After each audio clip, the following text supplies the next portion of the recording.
Hey folks, and welcome back.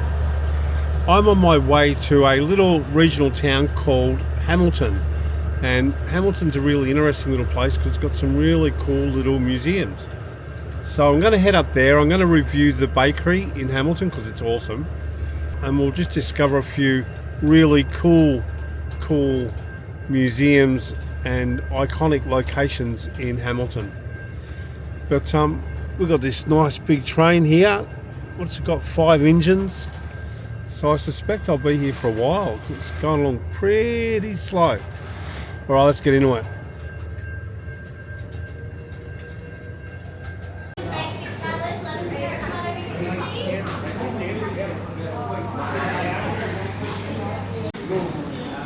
It's very loud in here, but I'm at King's Bakery in Hamilton, and I regularly, when I'm passing through Hamilton, I come here.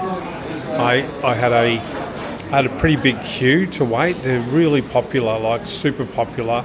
I've gone the pasty, so the pasty will be pretty yummy. But they've got, it's about 20 past 1, so 1:30 now. So they're past the lunchtime peak, and they've been really busy. You can tell. Not a lot of cakes left. Definitely not a lot of pies and pastries because they're just so flat out, but super busy. That's the quietest I've seen the queue now since I walked in the place. So if you come into Hamilton, go to King's and have a look. They do lots of good stuff. They've got a really good variety of pies, fancy pies and sandwiches, a whole lot, bread. This is a good bakery. I rate this one completely. It's good. How good does that look? Vegetable, meat. That's awesome. And it tastes good. Oh, so nice.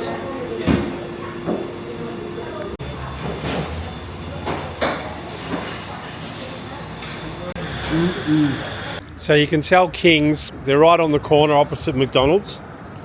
And they've got a big pie up on the awning of the shop. But just be warned, be early for lunch if you're passing through like I was, because they didn't have much left, although I was happy. I like pasty, so I was happy with that. But they were really busy. And it dropped down just as quick, I noticed, because I sat there and I had the pasty and the little cake, and I still got my piping hot caffeinated beverage in my hand. I've got a fly in my eye.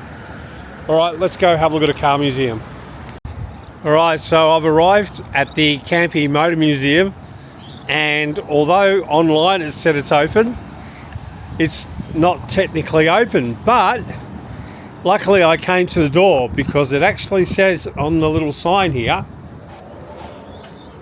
if museum is closed, please phone Leo anytime. We're always open, thank you. So I rang Leo, and Leo's coming down in a few minutes. So I'm looking forward, because I've driven past this museum so many times, and think I've got to drop in and have a look at it. It's similar to with Mildura last week, which I'll do the video this week for Mildura. So I'm looking forward to having a look at this one, and it looks like $10 to get in, which is fine. And the shed's quite big, but I'd be absolutely devastated if he wasn't open, because I've driven 3 hours to have a look at it. So anyway, what do we got over here?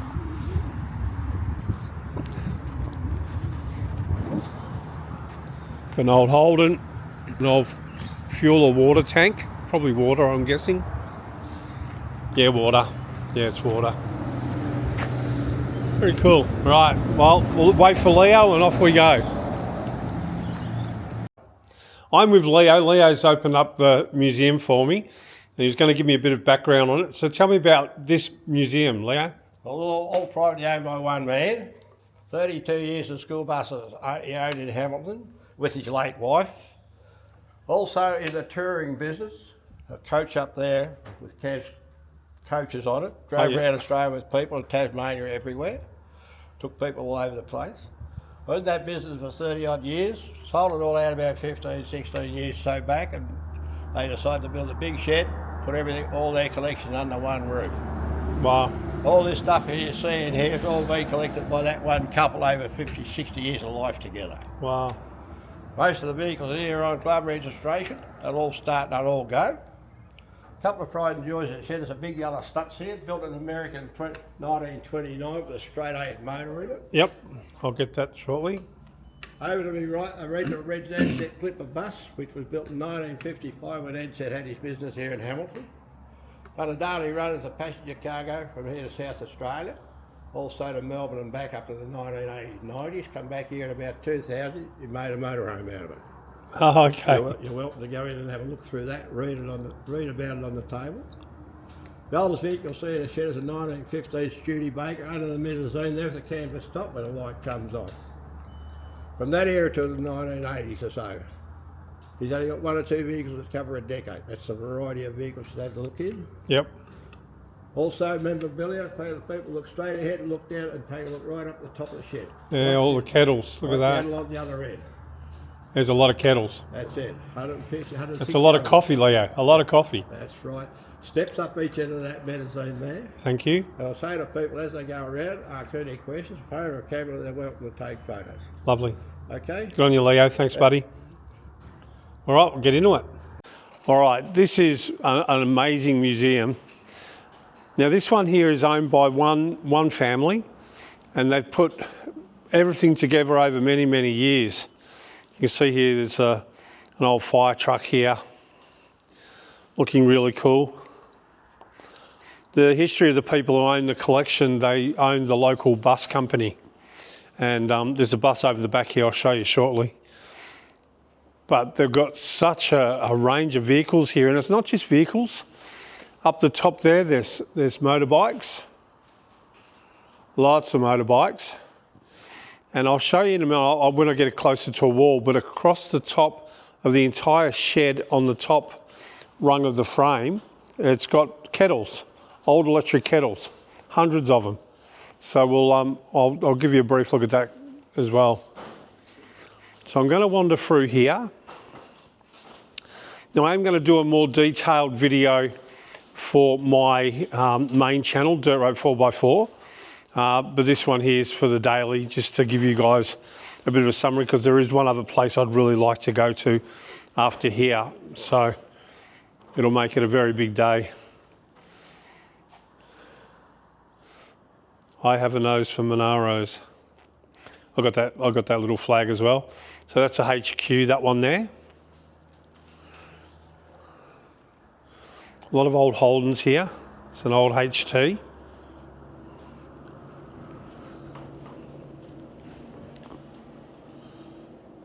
And a HG Ute. Oh, I like that. Oh, I like that. Wow, look at the old truck.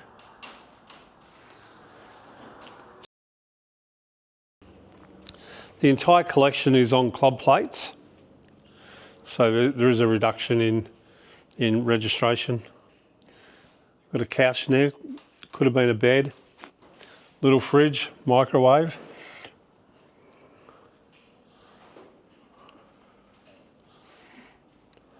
This is a really good museum. I've got to tell you, just at face value, I've only been in a few minutes.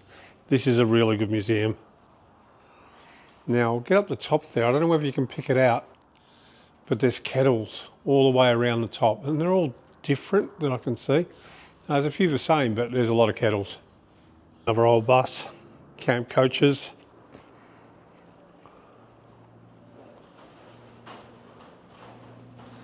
Imagine being a bus driver, not like today with air conditioning and automatic. And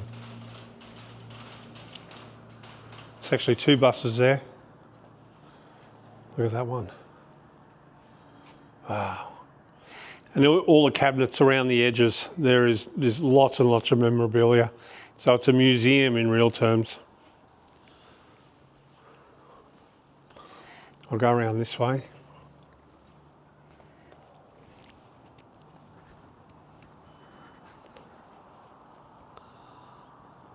Look at the old Zephyr. Valiant.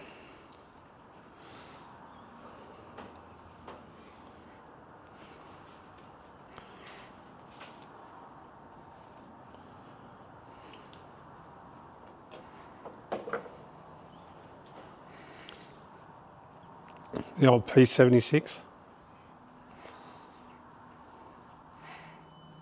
Wow. My first car was an Austin A40, exactly the same as this. Exactly the same. I actually ended up having two of them. Probably wasn't that appropriate for a young 18-year-old who wants to impress the girls. But my dad loved them, and yeah, I had two of them. I remember in my front yard, I used to be able to get to fourth gear from the front of the garage right around the nature strip to the other side of the yard. Look at that. So cool.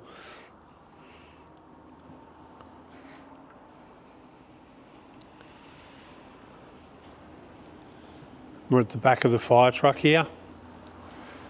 CFA jacket, our heroes in the last week or so with all the fires we've had down here. This little Porsche.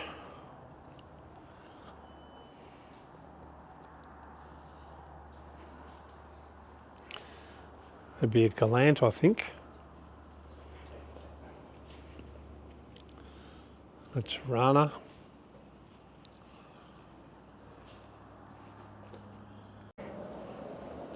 So this is going back to, and the other place I want to go to, this is going to be a hint where I want to go to in town. This was a working bus. In latter years, they turned it into a mobile home. It's a bit dark in here, but you've got chairs in the front, table, chairs, kitchen, microwave, fridge. Down the back you've got a couple of single beds. It's just a single beds. Down the back, I'm guessing, yep, it's too dark, but there's a toilet in there, so toilet. It's amazing what they do for the room that they have. Pretty cool. Answer bus. Answer, I think, used to be out Tullamarine way. I used to do a lot of buses. When I did work experience with Brimson Mobile, auto electrician, I actually had coffee with him the other night, and we went to Answer working on the buses as an auto electrician. Another life, another time, many years ago. Very cool. All right, I'm going to go up the top.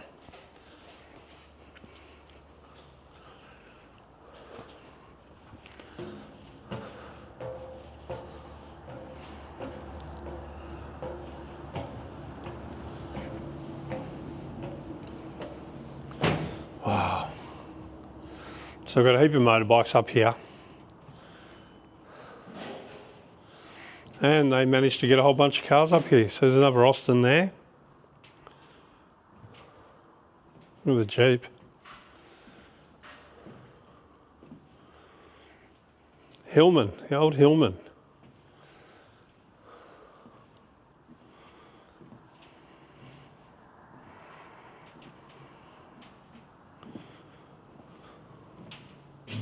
Murray.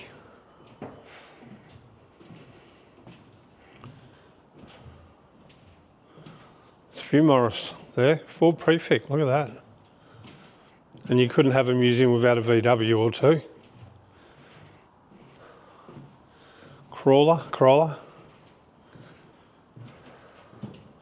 The old Hummer. There's quite a variety of brands here. Got a Bowser there. And that's all the kettles that I was talking about. They go right around, except for that over there, it's all hubcaps, but everywhere else.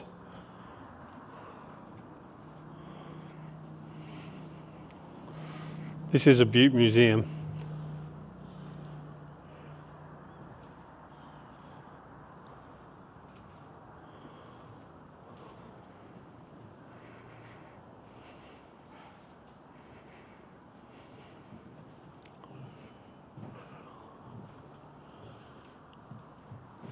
All right, let's go off to our next location. All right, well, I'm going to call it from here in sunny Hamilton. It's been a really good day, done lots of stuff. It's 6 hours of driving for me, so I hope you guys like the video. And look, it's really cool, really love it. So as Adam would say, the vlog is over. Thanks, guys.